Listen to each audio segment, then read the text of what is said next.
మాత్రం ఇది రైతాంగాన్ని అవమానం చేయడమని నేను భావిస్తున్నాను. రైట్ సార్, ఇదే విషయంపై లాస్ట్గా ఇప్పుడు కార్తిక్ గారి దగ్గరికి వెళ్దాం. కార్తిక్ గారు, ప్రతి విషయం మీరు గమనించారు, ప్రతి విషయం ఎవరైతే మన అధికార ప్రతినిధి అయినటువంటి ప్రతి ఒక్కరు ఏదైతే చెప్పారో మనం విన్నాం.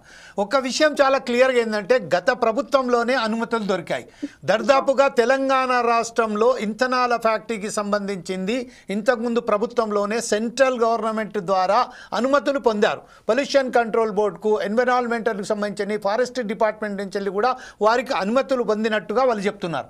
ఈరోజు ఏదైతే ఈ కంపెనీ ఉంది, గాయత్రి అనేది ఇన్ఫ్రా కంపెనీ ఏదైతే ఉన్నదో, వారు కూడా ఏమంటున్నారంటే మాకు అనుమతులు అన్నీ ఉన్నాయి, కానీ వారు ఇద్దరు రైతుల దగ్గర తీసుకొని 30 నుంచి 40 ఎకరాల భూమి కొని అక్కడ ఇంధనాల ఫ్యాక్టరీ ఏర్పాటు చేయడానికి మాకు పర్మిషన్ ఉన్నాయి కాబట్టి మేము వెళ్ళామని చెప్తున్నారు. ఈ నేపథ్యంలో గ్రామస్తులు అడ్డుకున్నారు. గ్రామస్తులు అడ్డున్న నేపథ్యంలోనే వారికి సంఖ్యలు వేయడం ఎంతవరకు సమంజసం? గతంలో లగచర్లలో చూశాం, దిలావర్పూర్లో చూశాం, చింతనూరులో చూశాం. ఈరోజు మరొకసారి అదే పద్ధతి ఇక్కడ మనం ఈరోజు మనకు పెద్దధనవాడలో కూడా చూస్తున్నాం. అంటే కాంగ్రెస్ ప్రభుత్వం పూర్తిగా పోలీసులకు అధికారం ఇచ్చేసిందా? వారు ఎలాగైనా చేయొచ్చు, మీరు చేయండి, మేము చూసుకుంటా కూర్చుంటాము అని చెప్తున్నారు. ఎందుకంటే హోంశాఖ కూడా రేవంత్ రెడ్డి చేతిలో ఉన్నది కాబట్టి మీరు దీనికి ఎలా స్పందిస్తారండి? మీ జవాబు ఏంటి సార్? అయితే ఈరోజు మీరు అన్నారు కదా లాస్ట్ లో పోలీస్ రాజ్యం అని. నిజంగా పోలీసులు రాజ్యం లేదు, పోలీసుల అధికారాలు ఇచ్చేశారా అని చెప్పాను. అదే అంటున్నాయి. అధికారులు నిజంగా మేము పోలీసులకు ఇచ్చేసి ఉంటే బీఆర్ఎస్ పార్టీ పాలన కన్నా అధ్వానంగా ఉండేది సార్. ఈరోజు ఏంటంటే నిజంగా నాకు ఇంతకుముందు బీఆర్ఎస్ పార్టీ నాయకులు మాట్లాడుతుంటే, మిత్రులు అన్నగారు మాట్లాడుతుంటే నాకు నిజంగా అంటే లైవ్ లో ఉన్నా కాబట్టి నవ్వలేదు, కానీ నాకు విచిత్రంగా చాలా నవ్వు వచ్చింది. అసలు ఈ కంపెనీకి సంబంధించినటువంటి కంపెనీ వాళ్ళు నిజంగా తెలిసి మాట్లాడతారా పూర్తి విషయాలు, లేకపోతే తెలియకుండా మాట్లాడతారో నాకు తెలియదు సార్. కానీ అసలు ఈ కంపెనీ ఓనర్లు ఎవరు, ఈ కంపెనీకి సంబంధించిన అనుమతులు ఎవరు ఇచ్చిర్రు, ఎప్పుడు ఇచ్చిర్రు, మరి అన్ని చూసుకోకుండా అనుమతులు ఎందుకు ఇచ్చిర్రు?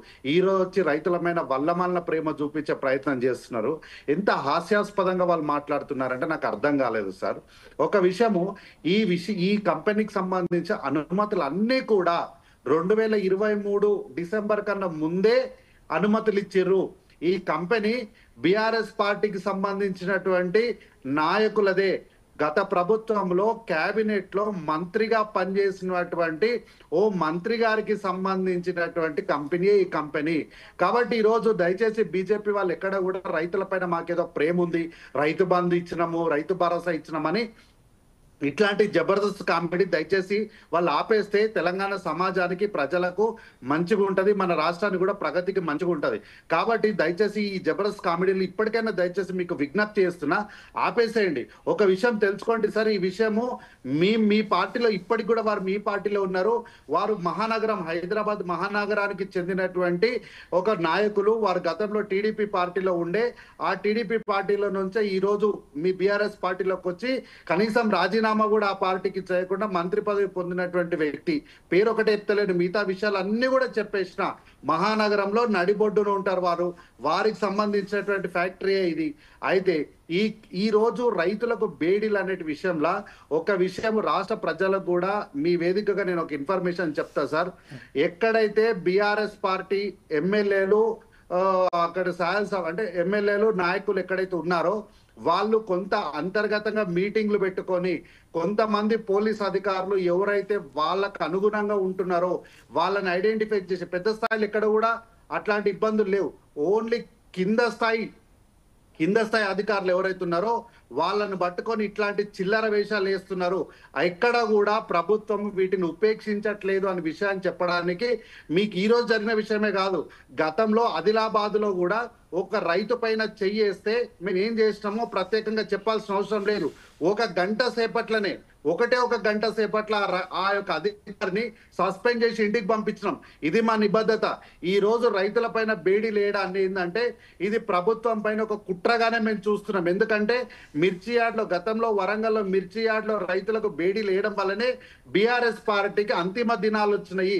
కాబట్టి ఈ రోజు మాకు ఆ రోజు అట్లాంటి సంఘటన వల్లనే మా ప్రభుత్వం పడిపోయింది. కాబట్టి ఈ రోజు కాంగ్రెస్ పార్టీని కూడా ఇట్లాంటి నెపంలోకే మనం తీసుకెళ్లాలన్నటువంటి ఒక కుయుక్తిగా మాత్రమే మనం ఇక్కడ చూడాలి. ఈ రోజు అక్కడ జరిగినటువంటి సందర్భాన్ని ఎక్కడ కూడా ప్రభుత్వం ఉపేక్షించలేదు.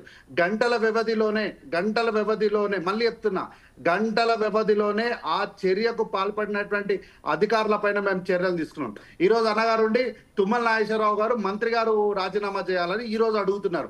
అయ్యా, నేను మా మంత్రి గారి గురించి తర్వాత మాట్లాడదాం, కానీ మేము ఈ రోజు రైతుల పైన ఎవ్వరు చర్యలు అంటే ఇట్లాంటి చట్ట వ్యతిరేకమైనటువంటి చర్యలు ఎవరు తీసుకున్నా కూడా ఉపేక్షించకుండా వాళ్ళ మీద మేము చర్యలు తీసుకుంటున్నాం. ఇది మా ప్రభుత్వానికి రైతుల పక్షాన ఉన్నటువంటి చిత్తశుద్ధి. నేను సూటికి ఒక ప్రశ్న అడుగుతా, మీరు వరంగల్లో రైతులకు బేడీలేసినప్పుడు ఏ అధికారి, మీరు కనీసం ఒక కానిస్టేబుల్ పైన చర్య తీసుకున్నారా? చెప్పండి, ఒక రికార్డు చూపెట్టండి నాకు. కాబట్టి ఏంటంటే మీరు దయచేసి రైతుల పైన అరాచకమైనటువంటి పనులు చేయడము ఇప్పటికైనా ఆపేసేయండి. మీరు అనుమతులు ఇచ్చి మీరు ఆ ఫ్యాక్టరీ పెట్టడానికి కావాల్సినటువంటి వనరులన్నిటిని కూడా సమకూర్చి ఈ రోజు రైతులను ఉసిగొల్పి మీరు బీఆర్ఎస్ పార్టీకి సంబంధించినటువంటి కొంతమంది నాయకులు అక్కడ శాంతియుతంగా ధర్నా చేయడము ప్రజలకు రాజ్యాంగం ఇచ్చినటువంటి హక్కు సార్. అది ప్రజలు ఖచ్చితంగా ధర్నా చేస్తారు. వాళ్ళకి నచ్చని విషయాన్ని ప్రభుత్వం దృష్టికి తీసుకురావడానికి వాళ్ళు ప్రయత్నం చేస్తారు. కార్తీక్ గారు ఒక్క నిమిషం పాటు ఇంటర్వ్యూ చేయనా నేను?